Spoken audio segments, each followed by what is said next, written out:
Petition போட்டுட்டு இருக்கிறேன். எந்த அதிகாரியுமே போட்டுக்கிறீங்க? நாய் ஒரு 50 நாய் எங்க வீட்டு பக்கத்துல வளர்த்துறாங்க.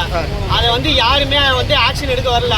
கலெக்டர்ல இருந்து சிஎம்ல இருந்து கமிஷனர் கார்பரேஷன் கமிஷனர் வந்து எல்லாத்துக்கும் பெட்டிஷன் போட்டாங்க. என்ன சொல்றாங்க? அவங்க வந்து எதுவுமே சொல்ல மாட்டேங்கிறாங்க.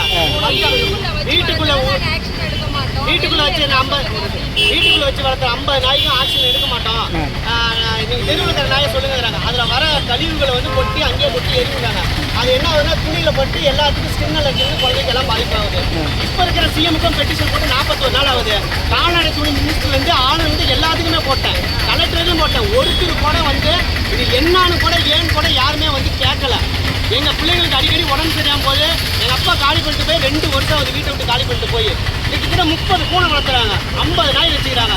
நாங்களும் எல்லாத்தையும் சொல்றோம், ஒரு அதிகாரியும் கூட வந்து என்ன ஏதுன்னு கூட இது வரைக்கும் கேட்கல. என்ன பண்ணுவோம் சார்? நாயை வந்து அப்புறப்படுத்தி ஆகணும் சார். நாயை வந்து கண்டிப்பா அப்புறப்படுத்தணும்.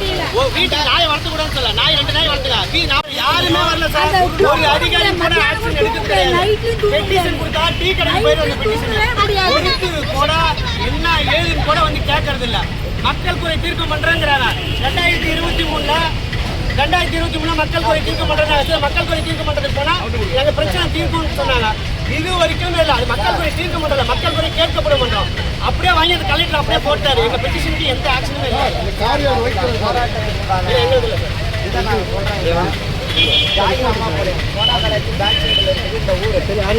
ஊர்ல ஒரு 2 மில்லியன் மக்கள் கிட்டத்தட்ட ஒரு 3 வருஷமாக பாதிக்கப்படுறோம். 3 வருஷம் முன்னாடி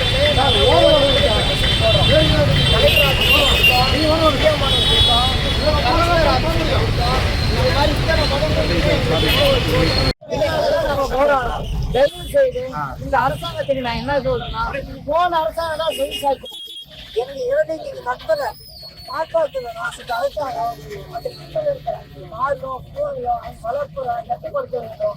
இந்த மாதிரி